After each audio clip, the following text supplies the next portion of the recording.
So it's a very good evening. Welcome to the Lusail International Circuit in Qatar. It's round 4 of this year's MotoGP World Championship, the Qatar Airways Grand Prix of Qatar. And we're about to find out who will be soaring high, who will be flying high under what is a unique sight, one of the most spectacular sights on the Grand Prix calendar, as the floodlights light up the night sky here in Doha.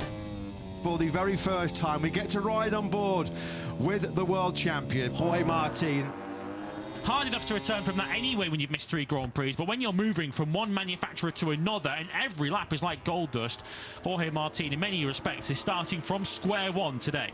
He was 20th at the end of practice. He was a second, just under 2 seconds actually off the pace. Martin, a 1:53.169 remains his best of the session. That came very early on lap 3. This is currently Martin's 14th lap of the session. He's still down in 20th place. This is no great surprise, is it? But it does look like he's going to miss Q2 for the first time since Mazzano in 2022. No Aprilias into qualifying 2. Here comes Morbidelli then, who's about to depose the 2 factory Ducati teammates with a 1:50.830, and it's Morbidelli who's going to top day 1 in Qatar. Just what the doctor ordered. Valentino Rossi, the 9 times world champion, present and correct here in Qatar, and Frankie Morbidelli puts a big smile on the face of the boss. High fives all around then for Frankie Morbidelli, and the boss, as you say, will be very pleased with that. Marc Marquez, so far here this weekend in Qatar, he still does lead the way, courtesy of that 1:51.810.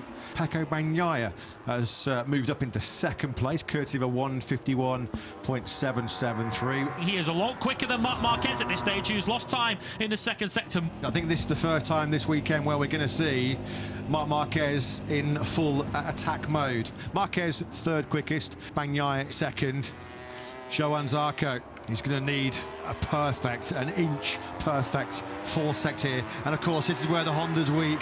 They are lacking acceleration, they are lacking top speed. So this is not really a time or a part of this circuit where you can recover time on a Honda. Oh, brilliant. That was absolutely awesome. Well, we said he had to be inch perfect on that Honda, and he was. Zarco then, by the skin of his teeth, he's going to look at the big screen on the outside of turn 1 and breathe an almighty sigh of relief. There you go, there's a fist pump. Job well done. Zarco into Q2 by 0.03 of a second. Is this a top 10 lap from Quartararo? You bet it is. That's a brilliant lap. Quartararo brilliant on the factory Yamaha, 6th fastest. Pedro Acosta, that's some lap by the 20-year-old Spaniard, a 1:51.391. He climbs up into P3. Here is Pedro Acosta, suddenly laying that KTM on its side in an attempt to get himself up into Q2. 3rd for him at the moment. Maverick Vinales has also gone quickly on the Tech 3 KTM. He's now gone 5th. 4th and 5th now for those pair of KTMs. Pedro Acosta was 7th. He led